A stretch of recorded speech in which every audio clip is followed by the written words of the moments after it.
What is up, down, and sideways, all you beautiful individual citizens of the LPL Unlock? My name is Eric, flying on solo on the Millennium Falcon. Today, as we look at, I guess you could call it the technical term, which might be a preview bonanza that we've got going on.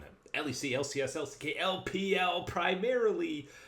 Most of these are wrapping up the final week of regular season, round one, play-in, group stage, whatever you want to call it. And they do call it very different things, region by region. But we're going to start over in the LEC because, at least to me, and I think most other people, this is the spiciest ending to that first round. And that is primarily because there's two games separating first place Carmine Corp and all the way down to 7th place because there's so many teams sitting there at 5 and 4. We got 4 squads hanging out at 5 and 4, a couple 4 and 5 behind them, and this is, of course, again, the LEC versus, so there's 12 teams, but still only 8 make it to the next round into playoffs, which is kind of crazy because 8 made it in some of the 10-team leagues in the LEC. So there are actually some substantial cuts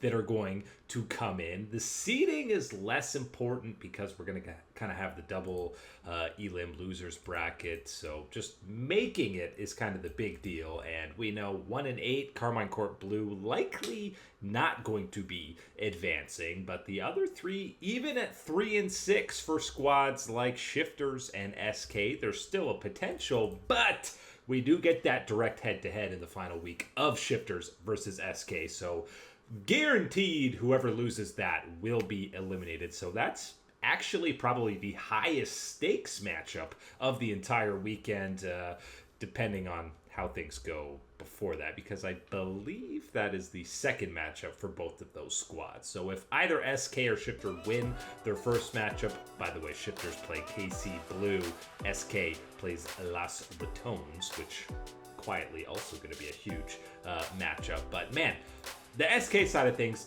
Wonder has...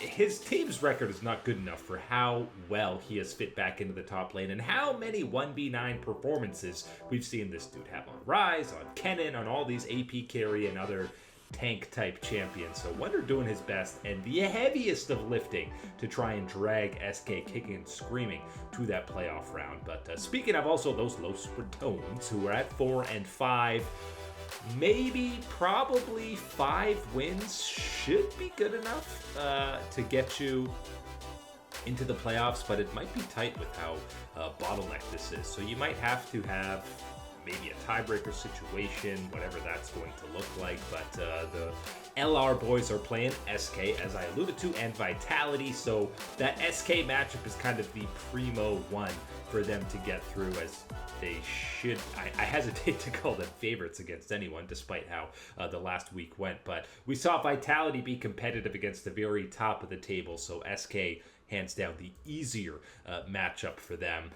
The pivotal for first place, which again, you will get the better seeding in playoffs, but not that important, is Giant X versus Carmine Corp. They're going head-to-head, and pretty much decided whoever wins that matchup will be the first seed. KC will obviously be the favorites. Giant X has actually got an all Carmine Corp weekend to match things up. It's only 2 games this week, by the way, instead of the 3 that we saw through weeks 1, 2, and 3 in the LEC. But Giant X should beat KCB, which means that Carmine Corp versus Giant X matchup going to decide first.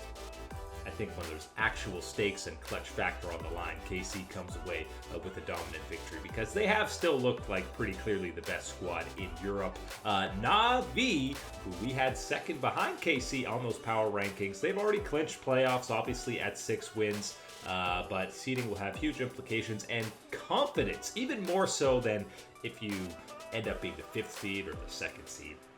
Not a huge deal, but Na'Vi plays both G2 and Movistar Koi. So if they can split those or miraculously go 2-0, the confidence that this new look org and new look roster will have going into playoffs to the absolute moon. And it's more important, a squad like G2 and MKOI, even if they kind of slump their way in at 5 and 6, it doesn't really matter. They're going to be better for these best of. So probably more on the line for Na'Vi in those two matches, even though, again, they've already clinched. G2 also wraps up their week going up against Fnatic, which...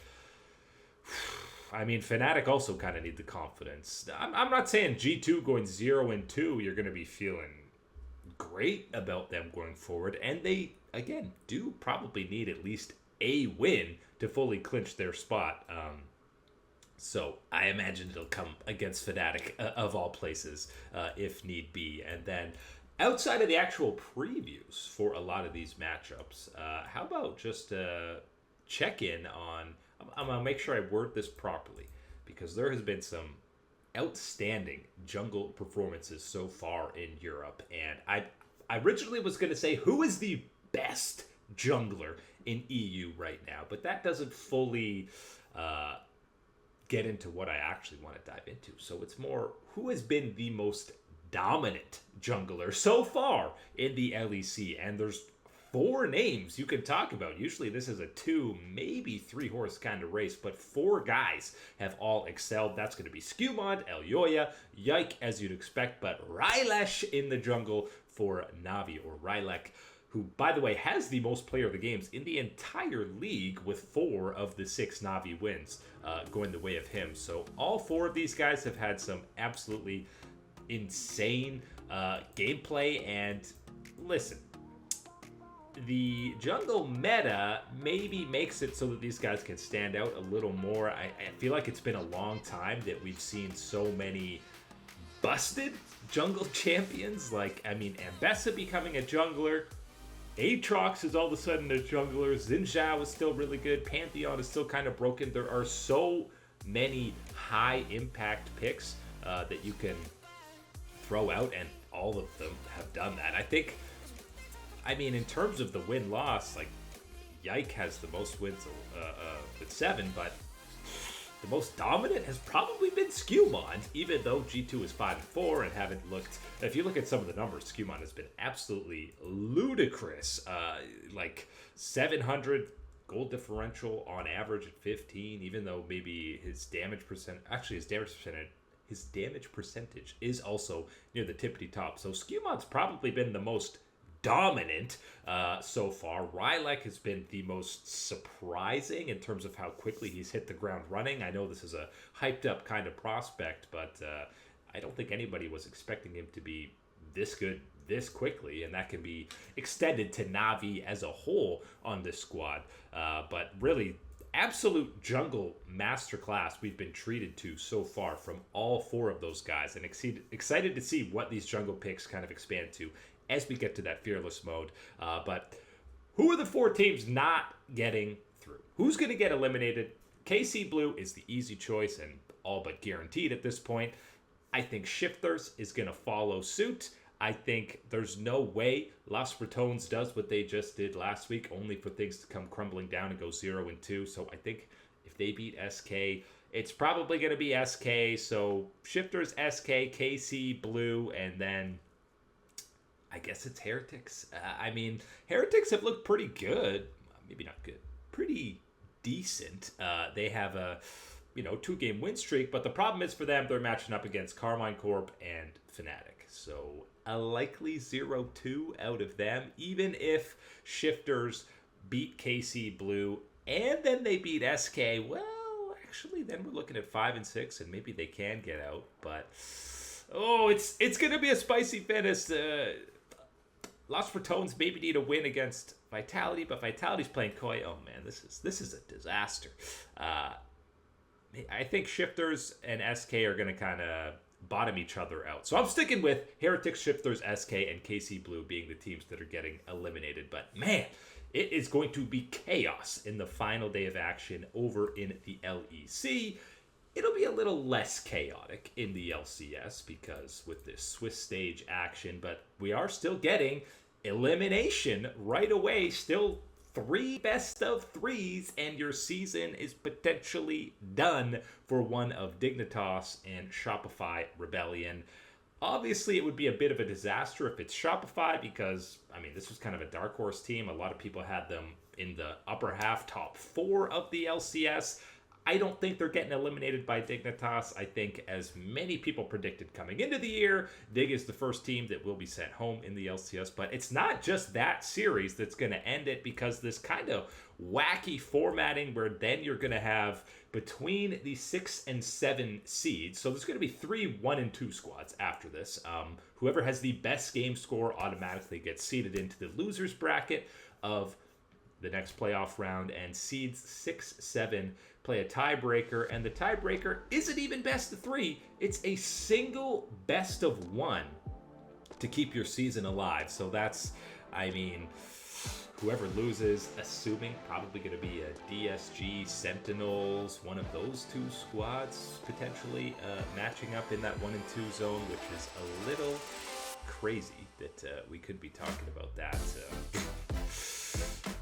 Being a best of 1 is the crazy part about this tiebreaker, but that's how you see the clutch factor coming in. But I expect both Leon Gaming, Lion Gaming, and Team Liquid Alienware, T-Law, to both come away with a win. I'd be surprised if it's not both of them going to 2-1, and then yes, you likely have Sen versus DSG matching up, or Shopify, I guess, assuming they beat Dig. It depends on the game score, and Shopify haven't won a game yet, so it's actually most definitely going to be Shopify in one of those tiebreaker matches, because the Skies and Sentinels both took a game off of the series that they did lose. So feeling okay about that. Then we get to the actual marquee. Only a single team is going to be 3-0 after week 3, and of course we have Cloud9 versus FlyQuest throwing down really the only boon you get for being the first seed. You're going to start on the same upper bracket as all the 2-1 squads,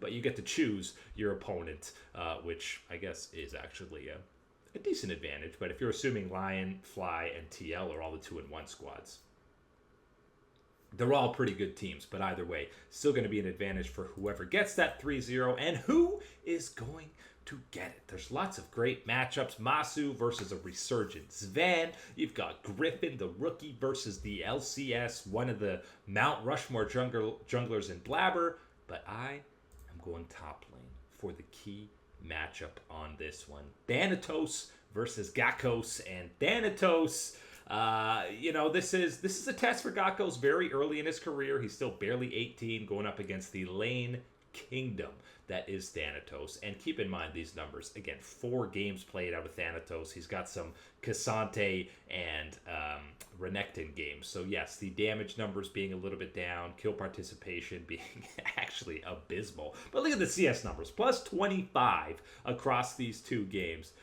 That is absolutely insane, and that is where you will be looking for this matchup, is can Gakos hold his own against him? Both these guys have played Aurora, and Gakos so far has been, he hasn't necessarily had to do the heavy lifting for FlyQuest, but he's been pretty good. I mean, a 12.8 KDA is nutty for a top laner. Again, 5 games, it's an incredibly small sample size, but really this is just a test for him. Can he hold lane against Thanatos? And that will kind of be number 1.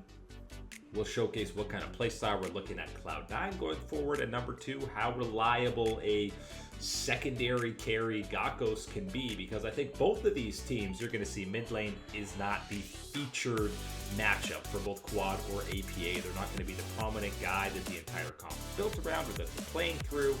Masu's going to be that guy for FlyQuest more often than not, you would expect, and I thought at least Thanatos would be that for Cloud9, but we'll see if that ends up being the case. I think early on in the split, FlyQuest are still kind of an unknown commodity, question mark for other teams. I actually got them coming away with it. 3-game set, no question. We're going to the bronze scrapes on this one, game 3, and I think FlyQuest comes away with it, surprises people. I'm not going to say they're going to win the first split. I think that's going to be a Cloud9 or Team Liquid angle going down the line, but I think they absolutely show up and surprise, and Cloud9 still going to be very much, alive and well in the 2-1. But it's an interesting little Swiss stage bracket. Again, my main gripe is that you're looking at a 1-game tiebreaker to... It'd be fine if it was purely for seeding, obviously, but when one of the teams is actually being eliminated from the whole event as only the top 6 advance, it feels a little teensy bit rough to have to witness that one.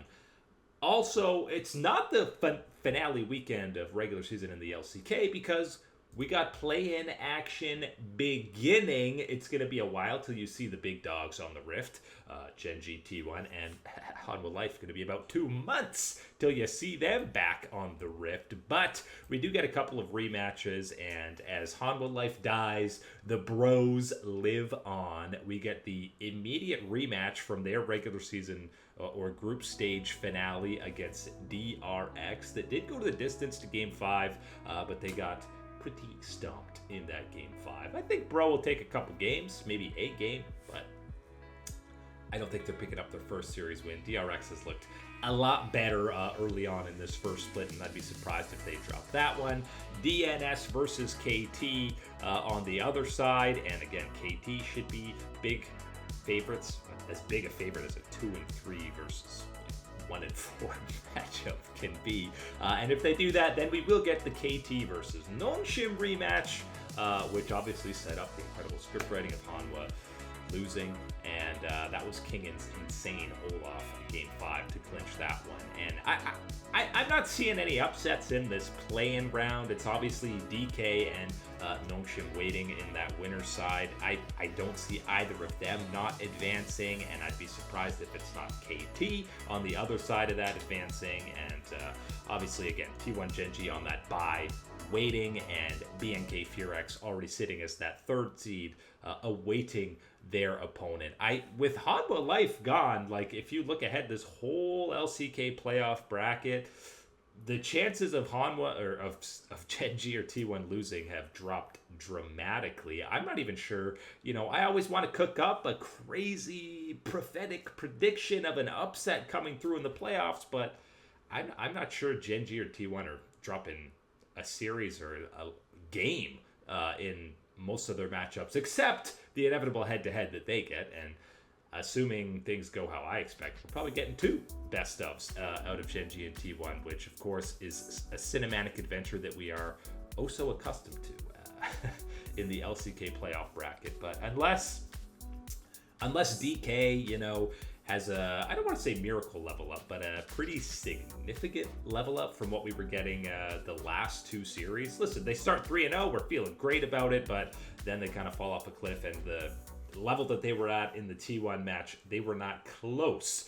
to the level of the defending world champions. So I don't see Gen.G or T1 drop in a series to anyone but each other in this entire playoff bracket, which kind of, it doesn't kill the hype too much, because it does make way for whenever the matchup of T1 Gen.G. But we do have to wait a little bit, and who knows, maybe we can be surprised. Maybe Hanwha exiting opens up the door for some of these other squads, and they get extra motivated, because that's one less Titan that they do have to take down. But I guarantee you this will not be the last time you hear or people talk about Hanwha being eliminated, especially during that bro matchup, because their last Game 5 against DRX was quite abysmal. Nobody was on the same page, just going in one at a time, dying, and that is not a team that you would rank or value higher than what we were getting out of HLE, which again is a tragedy of the format.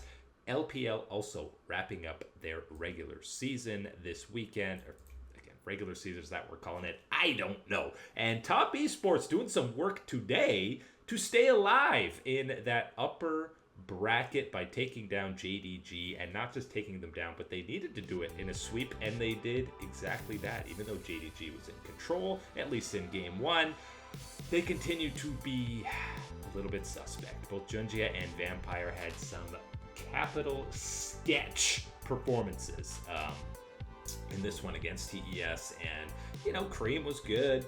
Nahu kind of stepped up, and Chauchi in the bot lane. There were some positives from Top Esports, and I mentioned they stay alive because now, despite having one more loss than Weibo Gaming, Weibo plays IG in their group stage finale, and if they lose that, it's actually Weibo who has to go through the play-in stage based on game score. If they win, they're in the top 4 and don't have to deal with any of the group perseverance, nirvana, upset potential until at least the main round of those playoffs. But Weibo, pressure's on now for them to come away with that win against IG. If IG plays like they have been lately, it shouldn't be an issue. But JDG, obviously 5 wins. They've already clinched the top 4 finish in this round, but still feeling very sus. And there's a lot of upset potential, and I think a lot of these teams wouldn't even be a huge upset. Weibo or Top Esports are going to play either EDG or NIP.